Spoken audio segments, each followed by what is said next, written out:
श्रीराम. नमस्कार साधक बंधू भगिनींनो, चैतन्य उपासना या चॅनलवर मी सौ माधुरी कुलकर्णी आपले स्वागत करते. या चॅनलद्वारे सध्या आपण सोमवार ते शनिवार श्री ब्रह्मचैतन्य गोंदवलेकर महाराज यांच्या परंपरेतील साखरखेर्डा येथील संत परमपूज्य श्री प्रल्हाद महाराज यांचे श्री देवीदास अमृत मोहरीला लिखित संक्षिप्त चरित्राचा आस्वाद घेत आहोत. तसेच रविवारी श्री महाराजांच्या काही भक्तांचे अनुभव ऐकत आहोत. श्री महाराजांना त्रिवार वंदन करून मी आज आपणास श्रींच्या एक अनुग्रहित भक्त सौ वर्षा राहुल भांडारे राहणार मुंबई यांना श्रींचा आलेला अनुभव त्यांच्याच शब्दात कथन करणार आहे. वर्षाताई सांगतात. श्रीराम. नमो ब्रह्मण्य देवाय गोब्राह्मण हिताय च जगद्हिताय कृष्णाय गोविंदाय नमो नमः.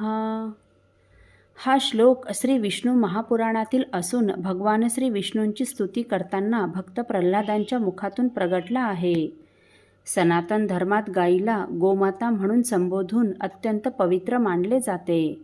तिचे रक्षण करणारे आपले श्री महाराज देखील ब्रह्मण्य देव असल्याने त्यांना माझा साष्टांग दंडवत. हिंदू धर्मानुसार ब्रह्मण्य देव या शब्दाचा अर्थ भगवान विष्णू अथवा श्रीकृष्ण असा असून शाब्दिक अर्थ ब्राह्मण, वेद आणि धर्म यांचा रक्षणकर्ता अथवा हितेशी असा आहे. असो तर झाले असे की दिनांक 10 मे 2022 रोजी मी, माझे यजमान आणि माझ्या 2 मैत्रिणी असे आम्ही चौघे श्री क्षेत्र गोंदवले येथे गेलो होतो. त्या दिवशी सीतानवमी होती. आम्ही दुपारी महाप्रसाद घेतला आणि श्री महाराजांचे दर्शन घेतले. तेवढ्यात संस्थांचे जिथे कार्यालय आहे तेथे मी गोसेवा अशी पाटी वाचली आणि कार्यालयात जाऊन गोसेवेसाठी पैसे अर्पण केले.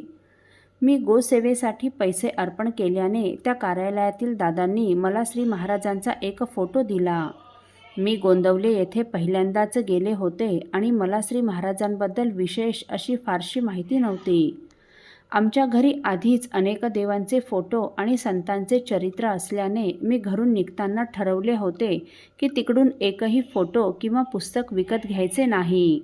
मला श्री महाराजांचा फोटो देताना कार्यालयातील सेवेकरी दादांचा आनंद त्यांच्या चेहऱ्यावरून ओसंडून वाहत होता.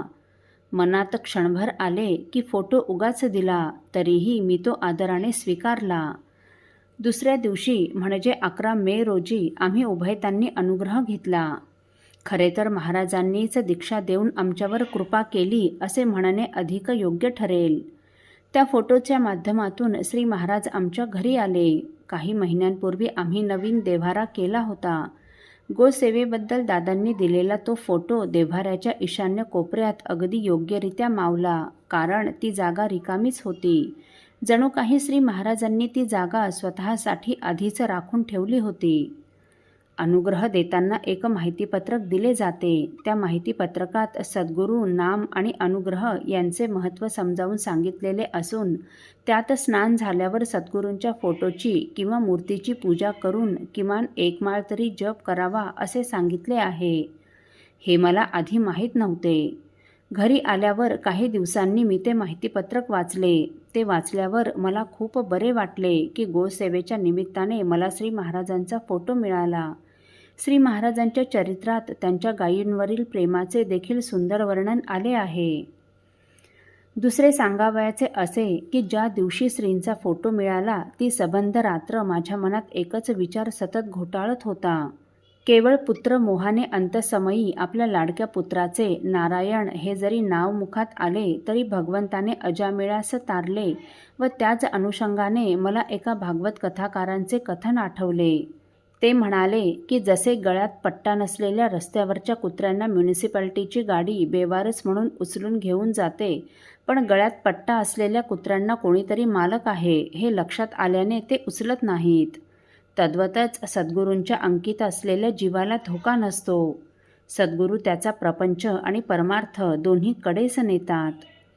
अशा विचारांनी मला खूप उशिरापर्यंत झोप लागेना. मन अंतर्मुख झाले. स्वतःचे कल्याण करून घ्यावे, तरुण जावे अशी तळमळ वाढली व श्री महाराजांना मनातूनच शरण जाऊन आश्रय देण्याविषयी मी त्यांची करुणा भाकली. अर्थात ते करुणासागर असल्याने दुसऱ्या दिवशी अनुग्रह देऊन त्यांनी माझा अंगीकार केला. वास्तविक अनुग्रहाच्या उद्देशाने आम्ही तेथे गेलो नव्हतो. असो, खरी गंमत तर पुढेच आहे. 3 वर्षानंतर आम्ही पुन्हा श्री क्षेत्र गोंदवले येथे गेलो. त्यावेळी संस्थेच्या बाहेर मला गोसेवा अशी पाटी दिसली नाही. पहिल्यांदा आलो होतो तेव्हा ती पाटी मला दिसली होती. त्यामुळे गोसेवेसाठी देणगी कुठे द्यायची आणि त्याचे कार्यालय कुठे आहे याची मी चौकशी केली. बरेच शोधले, पण ती पाटी कुठेच दिसली नाही. शेवटी मी कार्यालयातील एका सेवेकरी दादांना विचारले, तेव्हा ते म्हणाले, अशी पाटी येथे कधीच नव्हती. हे ऐकून मला खूप आश्चर्य वाटले. त्याचबरोबर श्री महाराजांविषयी आदर आणि कौतुकही वाटले. गोसेवेच्या निमित्तानेच त्यांनी आमच्या जीवनात आणि घरात प्रवेश केला होता. असे आहेत आपले महाराज, भक्तवत्सल, दयासिंधू. श्रीराम समर्थ. साधक हो, वर्षाताईंना श्रींचा फोटो मिळाल्यावर श्रींच्या कृपेनेच त्यांच्या अंतरात सद्गुरूंची महती जागृत होऊन जन्माला आल्यासारखे जीवाचे कल्याण करून घ्यावे, जन्ममरणाच्या फेऱ्यातून सुटण्यासाठी सद्गुरूंची कास धरावी अशी तीव्र तळमळ निर्माण झाली व करुणासिंधू श्रींनी देखील गोसेवेचे निमित्त करून ताईंचा अंगीकार केला. खरं पाहता अत्यंत तळमळीने देवांची, सद्गुरूंची करुणा भाकल्यावर ते काही दूर नाहीत. जो करुणा भागतो त्याला इतर कोणाचा आधार घ्यावा लागत नाही, ते त्याचा सांभाळ करतात. भवनदी पार करण्यासाठी सद्गुरूरूपी नावेचा आश्रय केल्यास अगदी सहज विनासायास तरून जाता येते. संसाराविषयी अलिप्तता येऊन त्यांच्या स्वरूपाशी एकरूपत्व साधते.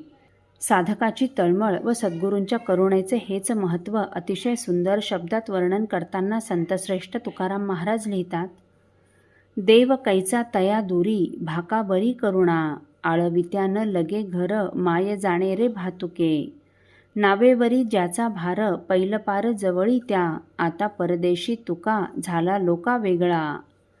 श्रीराम समर्थ. साधक हो, आपल्यापैकी कोणा श्रींच्या भक्तांना श्रींचे असेच काही अनुभव आले असतील तर इतर साधकांचे श्री महाराजांवरील व त्यांचा प्राण असलेल्या नामावरील प्रेम वृद्धिंगत व्हावेत या पवित्र हेतूने आपण मला ते 9422843253 अथवा सुनील दादांच्या 9892608401 या व्हॉट्सअप नंबरवर कळवावेत अशी नम्र विनंती. श्रीराम समर्थ.